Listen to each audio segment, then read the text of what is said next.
आज हम देखेंगे रिलेशन की लेक्चर नंबर 2, जिसमें हम बोलेंगे कि टाइप्स ऑफ रिलेशन क्या होता है, कितने टाइप का रिलेशन होता है, ये सब हम देखेंगे। तो पहली टाइप में आता है वॉइड रिलेशन और एम्प्टी रिलेशन।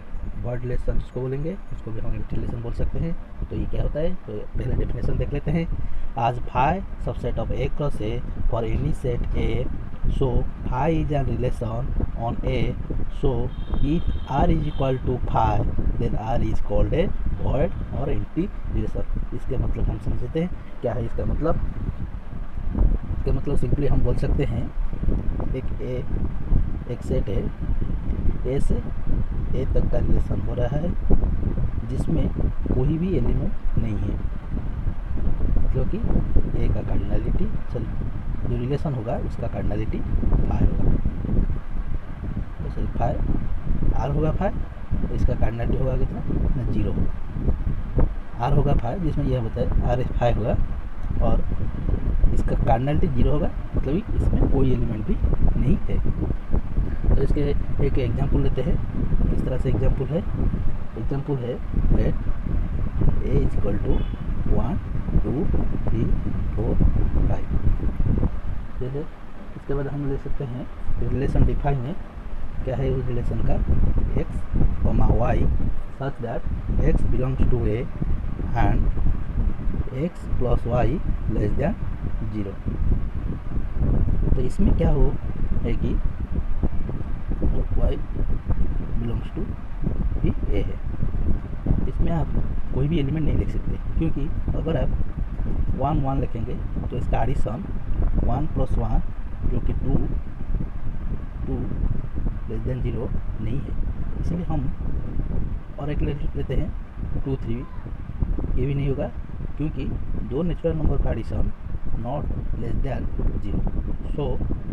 सो हम बोल सकते हैं ये जो रिलेशन है डिफाइन है, ये है एक फाई रिलेशन। इसके बाद हम देखेंगे यूनिवर्सल रिलेशन। यूनिवर्सल रिलेशन क्या होता है, if A and B are two set and R is a relation from A to B and R is equal to A cross B। यहाँ पर ध्यान देना होगा आपको, R is equal to A cross B, then R is called a universal relation। इसका मतलब क्या होता है, एक रिलेशन डिफाइन है R कहाँ से कहाँ तक, A से B तक। A का एलिमेंट लेके हम 1 2 3 एग्जाम्पल की तरह हम समझाएंगे आपको, और B का एलिमेंट लेंगे हम 4 5 6। जो R डिफाइन हम करेंगे, अगर हम ए क्रॉस बी को उसमें रख देंगे, मतलब कि 1 4 1 5 1 6, इस तरह से हम रख सकते हैं इसको। तो ये सारे एलिमेंट को कंटेन करेगा, इसलिए ये एक यूनिवर्सल रिलेशन होगा। इसके बाद हम देखेंगे और कुछ टाइप का रिलेशन देखेंगे। तो हम इसके बाद देखेंगे आइडेंटिटी रिलेशन क्या होता है। तो आइडेंटिटी रिलेशन का डेफिनेशन कहलाता है ये कि R is equal to A such that A belongs to A is called identity relation on A, or we can also write R is equal to IA। इसका मतलब identity relation होता है। तो ये पर हम क्या डिफाइन कर सकते हैं, late A is equal to 1 2 3, और 1 2 3 जो है ये कहाँ से डिफाइन हुआ, A से डिफाइन होगा ये रिलेशन। अगर रिलेशन हमको ये दे रहा है कि 1 1 2 2 एंड 3 3, देन इसको हम बोलेंगे कि आइडेंटिटी रिलेशन, क्योंकि यहाँ पर देखो ए से ए खुद से खुद रिलेशन कर रहा है, 1 1 2 2 एंड 3 3। इसको हम आइडेंटिटी रिलेशन कर लेंगे। इसके बाद हम देखेंगे रिप्लेसिव रिलेशन क्या होता है। तो रिप्लेसिव रिलेशन में देखेंगे A relation R is said to be reflexive relation if every element of A is related to itself. Thus A belongs to R for all A, for all A belongs to A. तो यहाँ पर हमको ध्यान देना होगा कि ये जो लाइन लिखा है ये वेरी इंपॉर्टेंट लाइन है, एवरी एलिमेंट ऑफ ए। मैं आपको समझाता हूँ।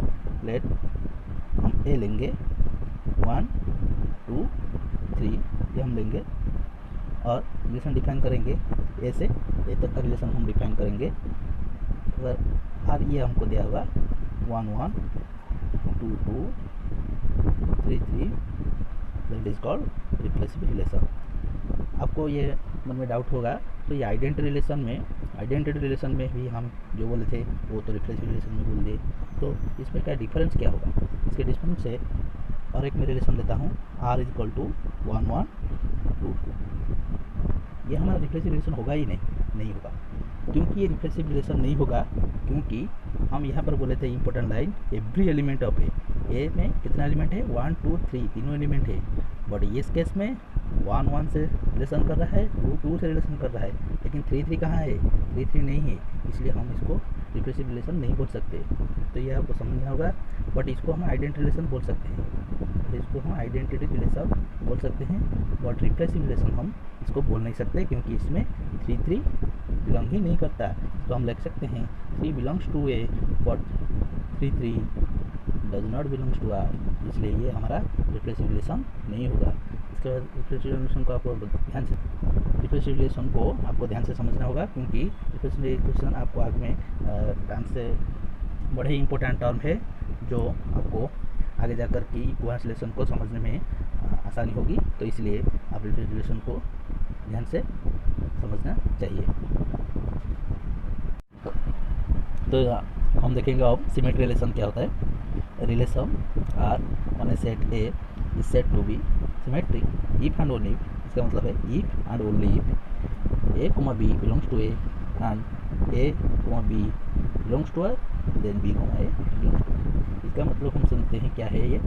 अगर आपको दिया होगा ए कॉमा बी, आपको रिलेशन में दिया होगा, अगर इस रिलेशन में बी कॉमा ए है, इसका मतलब इसका उल्टा है तो इसको हम सिमेट्री रिलेशन बोलेंगे, और उल्टा नहीं है तो इसको हम सिमेट्री रिलेशन नहीं बोलेंगे। तो एग्जाम्पल की तरह हम समझते हैं आपको 1 2 3 है, तो रिलेशन ए से ए तक डिफाइन है। तो अगर आर हमको दिया होगा 1 1 2 3 3 2 2 2 इस तरह से कुछ दिया होगा, तो यहाँ पर देखो 1 1 है और 1 1 ये है, 2 3 है, 3 2 भी है, ए बी है, बी ए है, यहाँ पर भी ए बी है, बी ए भी है, यहाँ पर देखो ए बी है और बी ए भी है। तो 2 को हम दोबारा लिखने तो उसका मतलब तो वही सेम रहेगा ना, इसलिए हम एक लिख देते हैं, ए बी है, बी ए भी है। इसमें देखो 2 3 है, 3 2 है, ए बी है, इसका उल्टा बी ए भी है, तो इसको हम सिमेट्री रिलेशन बोलेंगे। और एक रिलेशन देख लेते हैं, ये है इसमें से हम देख लेते हैं कि ये 1 2 है, 2 1 है, 1 1 है, 3 2 है, तो इसको हम सिमेट्री रिलेशन बोलेंगे या नहीं बोलेंगे। तो इसको हम देखेंगे अगर, तो देखो 1 2 है मतलब ए बी है और बी ए भी है, इसमें ए बी है और बी ए भी है, क्योंकि 1 1 है, दोबारा नहीं लिखना पड़ेगा हमको। 3 2 है मतलब कि ए बी है, तो बी ए कितना आएगा, अगर बी ए हमारा कितना आएगा 2 3 आएगा, और 2 3 कहाँ है, 2 3 नहीं है, इसमें 2 3 नहीं है, इसलिए हम इसको सिमेट्री रिलेशन नहीं बोल सकते। मतलब कि अगर हमारा A B belongs to R होगा तो there must exist B A belongs to R. अगर B A does not belongs to R then इसको हम सिमेट्री रिलेशन नहीं बोल सकते। अगर B A belongs to R हो गया तो इसको हम सिमेट्री रिलेशन सिंपली बोल सकते हैं। इसके बाद हम देखेंगे ट्रांजिटिव रिलेशन क्या होता है। तो ट्रांजिटिव रिलेशन डेफिनेशन लिख देते हैं, relation R is said to be transitive relation if and only if A comma B belongs to R and B comma C belongs to R then there must exist A comma C belongs to R or all A B C belongs to A. देखेंगे हमको given होगा क्या, कि हमको given होगा A comma B belongs to R and B comma C belongs to R. ध्यान से समझना होगा आपको। देखो ए कॉमा बी बी इसका सेकंड एलिमेंट है और इसमें बी फर्स्ट एलिमेंट है, इसमें सेकंड एलिमेंट है, इसमें फर्स्ट एलिमेंट है, बी कॉमा सी। देन क्या होगा, हमको फाइंड करना पड़ेगा A C belongs to R है कि नहीं। अगर A C belongs to R है तो ट्रांजिटिव, अगर A C does not belongs to R है तो ये ट्रांजिटिव रिलेशन नहीं कहलाएगा। तो हम एग्जाम्पल देख लेते हैं। ये हमारा गिवन है 1 2 3, ये ए से ए तक डिफाइन है।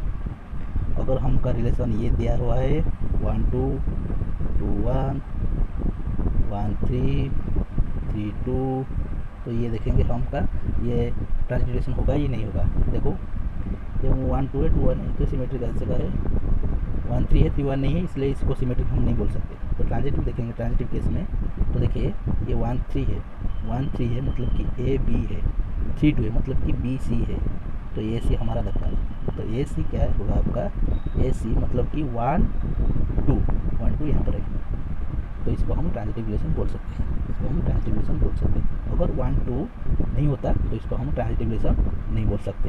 ये पर्सनल डेफिनेशन है, इसको आपको समझना होगा। तो देखिएगा, तो इसको हम देखेंगे इक्विवेलेंट रिलेशन क्या होता है। बिल्कुल सिंपल है। तो इसको हम समझते हैं कि A relation is said to be an equivalence relation if the relation is reflexive, symmetric and also transitive. इसका मतलब क्या है, अगर एक रिलेशन रिफ्लेक्सिव को सेटिस्फाई करेगा, सिमेट्रिक को सेटिस्फाई करेगा एंड ऑल्सो ट्रांजिटिव को भी सेटिस्फाई करेगा, तो इसको हम इक्विवेलेंट रिलेशन बोलेंगे।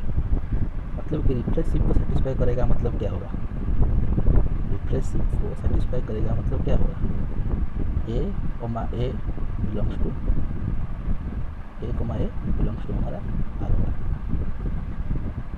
और ऑल ए बिलोंग्स टू, सभी है,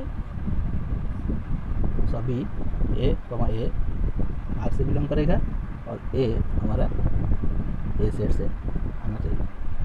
तो जिसको हम पिछले सेशन में बताया था आपको, रिफ्लेक्सिव रिलेशन होता है। सिमेट्रिक रिलेशन क्या होता है, हम आपको रिवाइज कर लेते हैं। सिमेट्रिक रिलेशन क्या होता है, A comma B belongs to R, then B comma A must be belongs to R. अगर A comma B belongs to R है, then B comma A also belongs to R, then it called symmetric relation. तो बाद हम देखते हैं transitive relation का definition क्या होगा। हमको गिवन होगा A comma B belongs to R and second element जो कि B comma C belongs to R, then A comma C also belongs to R. अगर A comma C belongs to R हो गया तो इसको हम ट्रांजिटिव रिलेशन बोलेंगे। ये बारे में हम बात कर चुके हैं। तो ये रहा इक्विवेलेंस रिलेशन का डेफिनेशन, जो कि आपको क्वेश्चन आता है, एक रिलेशन दिया होगा, इसको हमको दिखाना होगा कि इक्विवेलेंस रिलेशन है या फिर नहीं है। तो हमको क्या क्या प्रूव करना पड़ेगा, पहले रिफ्लेक्सिव प्रूव करना पड़ेगा, सिमेट्रिक प्रूव करना पड़ेगा, इसके बाद ट्रांजिटिव प्रूव करना पड़ेगा। इसमें से अगर 3 अगर ये प्रूव हो जाते हैं तो ये इक्विवेलेंस रिलेशन होगा। अगर एक भी फेल मार जाता है तो इसको हम इक्विवेलेंस रिलेशन नहीं बोल सकते। तो इसको